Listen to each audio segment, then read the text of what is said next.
YouTube, what the crap's going on? HeirofCarthage here, back in Total War Warhammer 2. We are going to get into multiplayer now. Now that the game has released, we can kind of start thinking and talking through multiplayer and see how it unfolds. The tricky thing about multiplayer on any game, for that matter, is that you can always think one thing before a game releases and then even shortly after versus several months later. Usually multiplayer has to kind of be a work in progress. Hey, am I the only one that notices this? Man, the texture and like pixelation on this is just awful up here at the front. Like, looks great in the background, but just looks terrible right over here. There you go. So making sure I point out negative things I see too, but I guess if that's the most negative thing I've had with this game, then I'm pretty happy. Let's jump into a custom battle screen, and I want to talk a little bit. I have a replay for you today. It's going to be myself playing as the Lizardmen, and we're going to be going up against the High Elves. You may notice that there's only 4 factions in the custom battle, which means that in multiplayer right now, there's only 4 factions. My guess as to this, and I didn't say anything about this before release because I didn't know whether or not they were going to... Usually I get a review copy, and then later on they update that copy into a full retail version. So clearly we're now at a full retail version because this game is on sale. So when I say on sale, you know what I mean? It's for sale. It's not on a sale right now. But in any case, there's only 4 factions, and I'm assuming the reason for this is because all the other factions probably get ported in whenever they do the Mortal Empires update, which is supposed to be a few weeks or something like that from now, and they're going to keep us up to speed. So Mortal Empires is going to be the free update for Warhammer 2 that ports in all the races from Warhammer 1, and if you own Warhammer 1, you can play those in the giant campaign map, and I'm assuming that's probably when we'll see them added into multiplayer as well. So multiplayer for now is going to be limited to these 4 factions, just so you all know that, but it's not going to stay that way in the long run. We're going to talk a little bit about the Lizardmen. Someone wanted me to kind of do unit focuses and faction focuses, and what I decided we'll do is let's actually, we'll come back here in a minute. Let's go watch a battle so that we get the fun in first, and then we can talk about a few things afterwards. So this was a Lizardmen versus High Elves. I took a very rushy army that I was hoping would give my opponent trouble if he went heavy on skirmish, because the High Elves are very capable skirmishers, and my opponent absolutely went heavy on skirmish. And so we're going to see whether or not my plan plays out. I'll talk to you about the units I have and why I picked them. I'm going to put it in slow motion for just a moment so that I can introduce all the units properly, and then I'll put it back into regular speed because the game is new and I want you all to see the units. So these are my Saurus warriors with spears. These guys don't have a shield, they have decent armor, and they have really good weapon damage with some bonus versus large. So they're going to be very effective versus large units and pretty darn good otherwise, just because of their heavy weapon damage. I've got a couple of units of Cold One Knights, I believe is what they're called. Cold One Riders with spears, sorry. Cold One Spear Riders, let's call it right. So these guys are anti-armor, anti-large. You can see their statistics there. They're not going to have a crazy big charge, but they're going to do a lot of armor piercing and anti-large damage. I have 2 Feral Bastiladons. These are heavily armored units that can cause fear, and basically they're really good against blobs of infantry, and you can see why they have so much armor with all the, the big armor on his back and stuff there. So basically these units are not easy for infantry to kill. Infantry really struggles to kill those type of units. My main line is made up of skink cohorts, which is a cudgel infantry. These are very low tier infantry. They come in around 300 each. I've put a few upgrades on them, and each of them is being supported by a skink chief, which is actually a little skirmisher unit, but he has the encourage aura, and I'm going to use them in melee. I don't expect that I'll get a whole lot done with their skirmish because it's, the range is fairly limited and all that kind of stuff. So I'm going to use the skink chief to buff the leadership of my skink line. Or, sorry, did I say I had 3 feral Bastiladons? I may have called that out wrong. For my lord, I have Lord Mazdamundi, and he is on his Stegodon mount here, which is Zlok. And so in terms of the spells that I've brought with him, I've got a couple of his spells. I've got Net of Ammontok for obvious reasons. We all know that's a good spell. I have Curse of the Midnight Wind, which is going to be a useful spell. And then I have a couple other abilities like this. This is a spell called Arcane Unforging. And then in terms of abilities, Banishment is a built-in ability for him that he can use twice. And then same thing with Ruination of Cities. And then that's my army. It's going to be symmetric on both sides. The High Elves player, you may have seen from the intro screen, has 2 of these Illyrian Reaver Archers, which are going to be pretty darn good missile cavalry. And then he's got 6 Lothern Sea Guards with shields. So he has invested 750 into each one of these units. They are good at skirmishing because of their shields, and they dish out pretty solid damage and have pretty good range at about 165, and in melee they pull out their spears. They have good melee defense, and against large units they can cause some decent damage.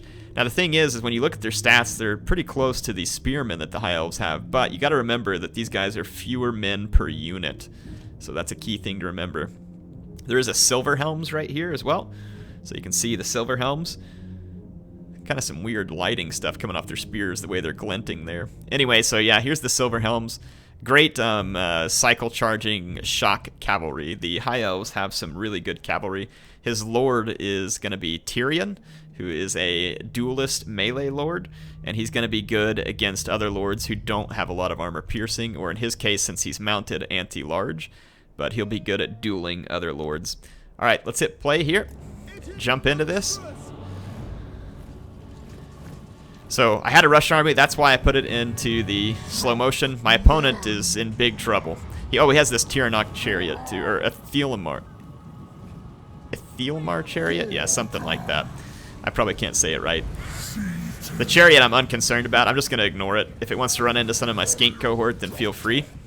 My goal here is I have to rush and pin down the enemy army as quickly as possible, because my skink cohort, although they're shielded, they're going to die pretty quickly. I use the Nets of Amantok and pin down his Illyrian Reaver archers. So Net of Amantok already paying dividends. Again, we just ignored his chariot, and we're going to charge straight in. Over here, I'm going to overwhelm his Silver Helms with Cold One Spear Riders and Sara Spears. And you can see my skink cohorts and my Feral Bastillodons are just getting into action. Here's my skink chief as well. Again, remember the skink chief here is to keep the leadership up on my skink cohorts, because I worry about their leadership. You can see I put a few chevrons on them for that same reason.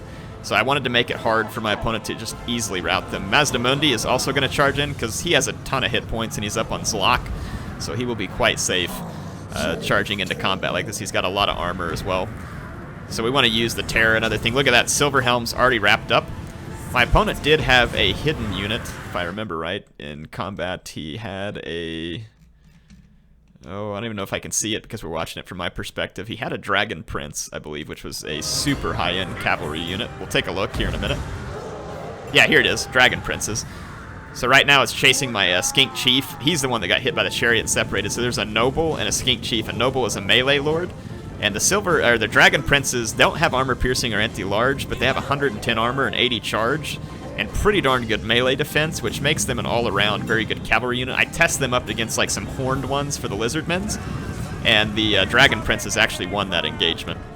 So they're very expensive, but very capable cavalry units. You can see that his archers are now all trying to flee, and despite having a spear is not going to do you a lot of good against something like this Feral Bastillodon, because it's not going to inflict armor piercing either, and I can follow up with infantry. So you can see my Bastillodon doing a lot of damage. Mazdamundi basically jumping in with other units to get rid of these chariots. So my Cold One's Spear Riders are able to pin a unit and then help my other ones get to it. Net of Amantok keeps the Dragon Princes from joining the fight when they want to and gives my Sara Spears time to move in position. So the Net of Amantok is going to be my main spell because it's going to give me such a good way to control the High Elf cavalry. Anyway, you can see we've wrapped up this engagement. And apparently Mazdamundi's throwing his own skinks all over the place. A few of the archers are still trying to flee, but most of them have been pinned down and will be destroyed. And I'm going to continue to push my Bastillodons. Now, Lizardmen units can go on a rampage like these guys are now, as you can see. And that means that you lose control of them. Over here, skink cohorts being shot by a couple of Lothern Sea Guards. Tyrion barely escapes alive. And then over here, just continuing to use Curse of the Midnight Wind to help break up these Dragon Princes. The Dragon Princes got slaughtered before they were able to really accomplish anything. My Skink Chief gets caught by a Noble over here. Not the kind of fight a Skink Chief really wants to be in, but he's at least acting as a nice distraction, and he really is insignificant right now to the overall battle. My forces just completely overwhelmed the High Elves here. Just completely overwhelmed, and that was the idea. The game is new. I don't know what to expect from other people, so right now the way that I'm strategizing is when I pick an army, I'm picking based on what I think my opponent might do, based on what I know so far about a faction. So I know the High Elves have the best skirmishers and the best cavalry, so I brought an army capable of dealing with both. And what people probably expect from the Lizardmen sometimes is the Lizardmen in some ways are kind of like the greenskins of this game. They have very good infantry, but in this case I didn't bring good infantry. I focused on the monsters because the Lizardmen also have good monsters, kind of like the greenskins as well. So I used the monsters because there is no easy way to stop a Feral Bastiladon. You have to kill it with something that has enough armor piercing, or put a lord or something else in its way, or an expensive cavalry unit. So again, the idea was throw a unit out there that mere infantry wouldn't be able to slow down, because that way if he brought a lot of skirmishers, he's going to struggle to protect them. He's going to have to commit his cavalry in to stop the Feral Bastiladons. And if he commits his cavalry, then that leaves my spear riders available to attack him. So again, that was the idea, is I'm trying to counterpunch what I think is the most likely avenue that the High Elves would take.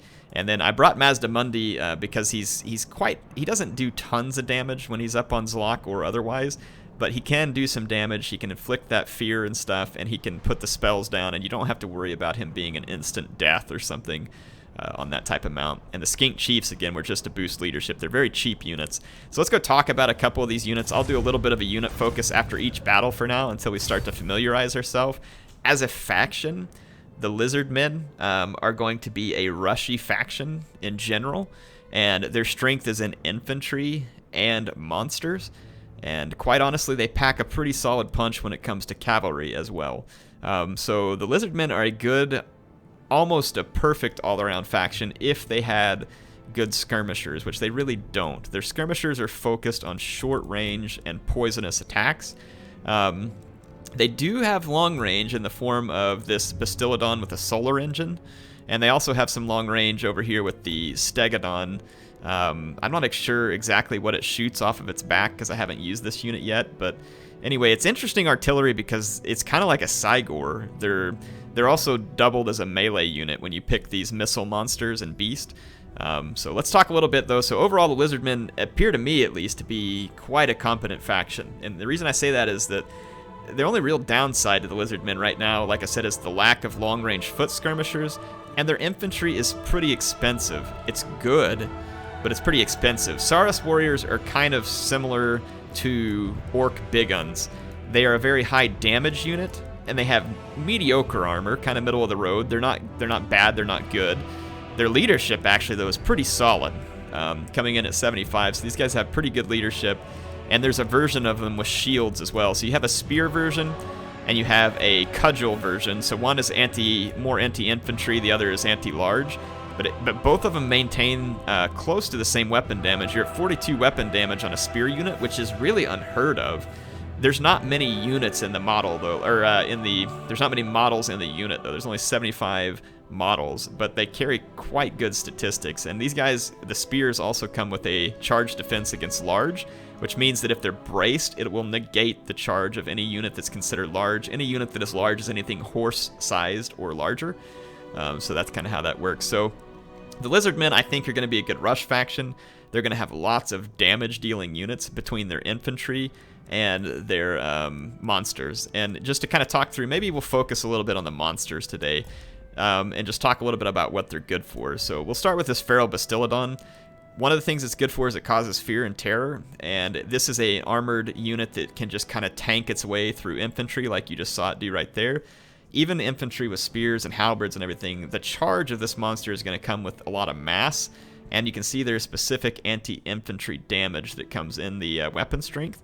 So they are going to do a lot of damage to infantry blobs. The best way to deal with these units is going to be anti-large artillery or anti-large monsters or heroes. That's going to be the most effective way to stop the Feral Bastiladon, because it's not actually equipped to fight other heroes, especially ones that are mounted. Because you can see here, this thing's focused anti-infantry.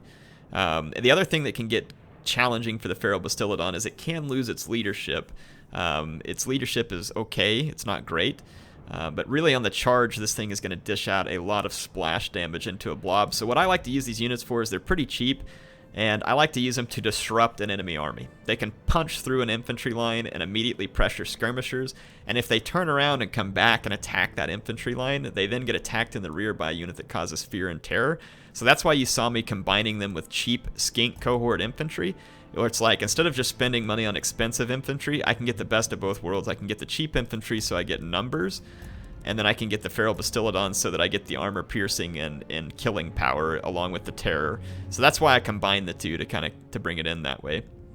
The Bastiladon with a revivification crystal, I think it just, yeah, it says resurrects dead. Oh my gosh. So it's a special ability that you can only use 10 times. It has a 45-second cooldown. You pick it onto an ally, and it can even resurrect the dead. It lasts for 26 seconds and heals. So this is going to be a support unit that is melee capable. So this is going to be like a unit that can heal others, but it's going to be melee capable. So for instance, this could be interesting to see this thing supporting Cold One Spear Riders or Horned Ones in cavalry fights, or supporting infantry lines by charging through and causing terror, but then helping to heal the infantry that's in the fight. Very well could be interesting there. So the other monsters here, Croxagores. These guys are going to be also dedicated anti-infantry, anti-armored infantry more specifically. So they are a monstrous infantry unit with 12, and this is on the large setting size, so you're going to have really good... So anybody who has high armor infantry, Croxagores are going to be a nice answer to that infantry. So again, you can combine them with something cheap like skink cohorts, and all of a sudden get a pretty effective smackdown, because Saurus warriors, despite being good in melee, 52 damage is a lot, but it's not armor piercing damage, so anything that's high armored is going to resist a lot of that. And you can see here we'll talk about temple guards another time, but let's keep focusing on the monsters. The Feral Stegodon, not Steglodon by the way, I was saying that wrong for a whole episode and felt pretty stupid about it. The Feral Stegodon is going to be a high armor, a slightly stronger version of what the Bastiladon gives you, so it costs more. But you also get a whole lot more weapon damage out of this thing with slightly higher attack and defense stats with a much improved charge bonus as well. So the Feral Stegodon, like I said, is kind of a hyped up version of the Feral Bastiladon.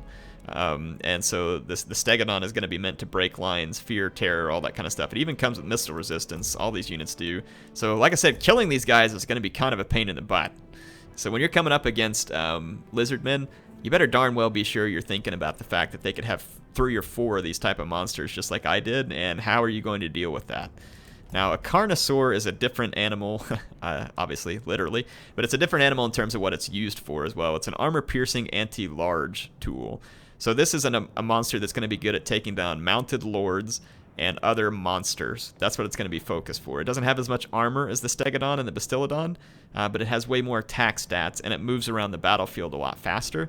It also has Frenzy, which is going to add some extra damage to it as long as the leadership is good. And yeah, that's pretty much the summary. So in terms of monsters, the Lizardmen have a monster or a beast for pretty much every occasion. So blobs of cheap infantry, Feral Bastiladon is going to be your answer.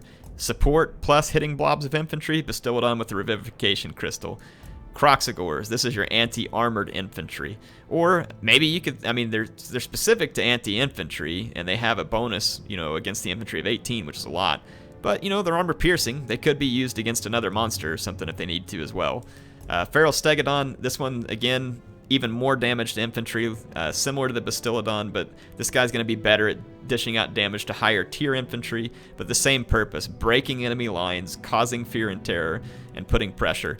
The Feral Carnosaur is going to be your assassin. It's kind of the way to say it. He's going to go assassinate enemy monsters and enemy lords. That's what you want to use him for. Could also be used probably to pretty good effect at helping to turn a cavalry fight since he has anti-large. Anyway, that's what I'll cover for the Lizardmen today. I know there's a lot of other units. Tell me what units you want me to talk about from the Lizardmen. Like I said, as I show a battle, I'm going to be talking a little bit in each battle about that faction until we feel like we have a good hold on the faction. But this gives us a way to have a battle for the people who just want to see that, and to have a little bit of discussion for the people who want that. So, hope you all enjoyed it. HeirofCarthage signing out. I'll see you next time in Total War Warhammer 2.